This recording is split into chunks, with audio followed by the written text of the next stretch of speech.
can you tell us a little bit about the materials that you used to design this halt dress? Basically, this whole dress is made out of the garment bag that I found from my father. And the reason why the garment bag wasn't usable anymore was because the zipper part was broken.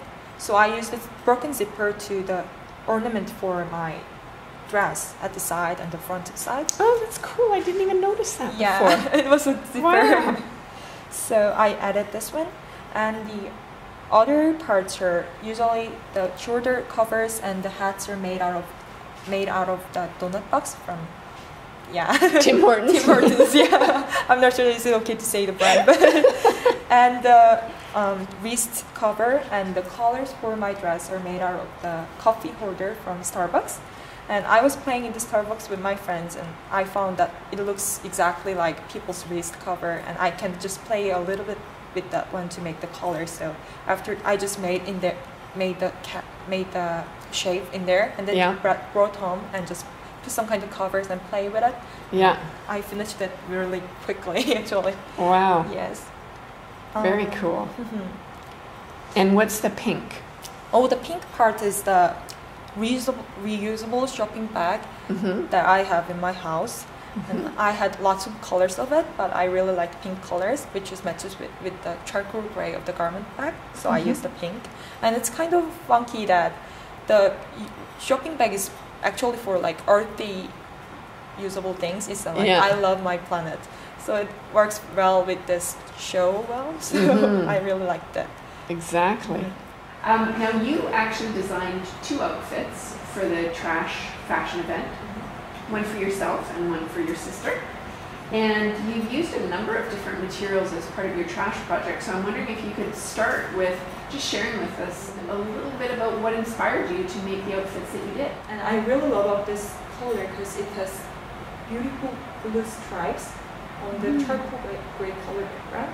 So as soon as I saw this one, I felt like, oh, it looks like a men's suit itself. So maybe I can make a suit for women out of men's garment bag.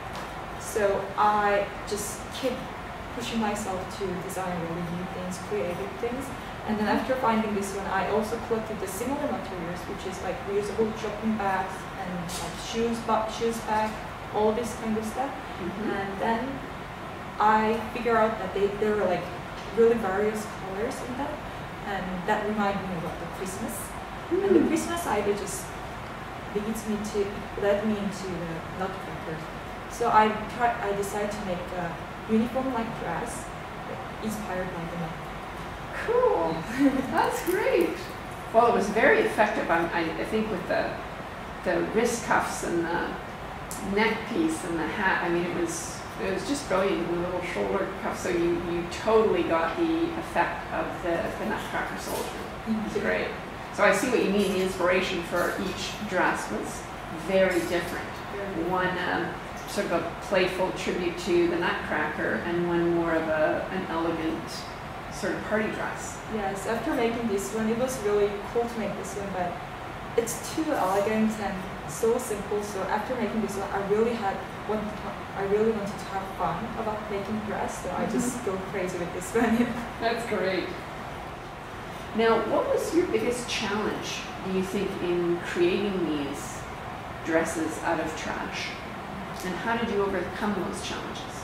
Well, the biggest challenge for the time to shine is sewing this all-electric cords onto the base dress. And I had to hand sew them onto the dress.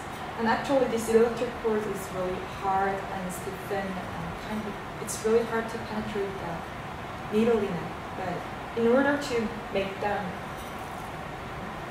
to stay on the dress, I had to like couch all of them there.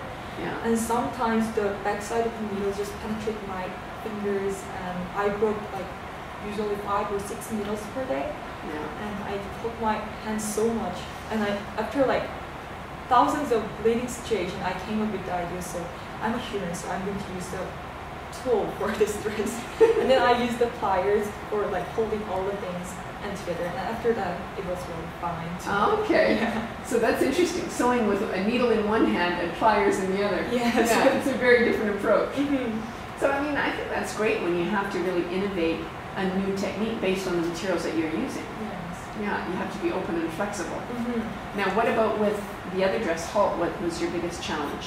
This Halt, I really designed it quickly. After something like freehand drawing, I just stuck with this design. Mm-hmm. And the problem, it's not a problem, but what other people said it was a problem was it looks so unrealistic.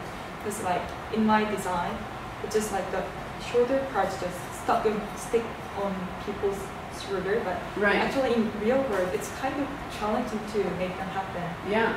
So lots of time my mother convinced that, oh, your dress is too unrealistic. I think you have to like just put the strap on it and just put the shoulder covers on it. So who cares if it's feasible? And I said, no, Mom, I care about it. I want this one to look exactly like my design, like not exactly, but as much as possible. Yeah. So I did a lot of brainstorming about it, and then I finally found a way, which is like put the clear nude strap on it, Yeah. and then attach this one by like the Velcro, single Velcro.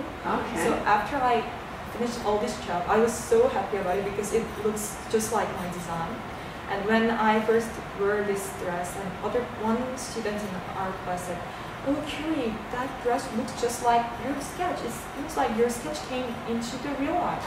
And I felt so happy about it. It means like I overcame the challenge and Yeah. I did something. Yeah, figured out the way to make it happen. Yes. Oh, that's wonderful.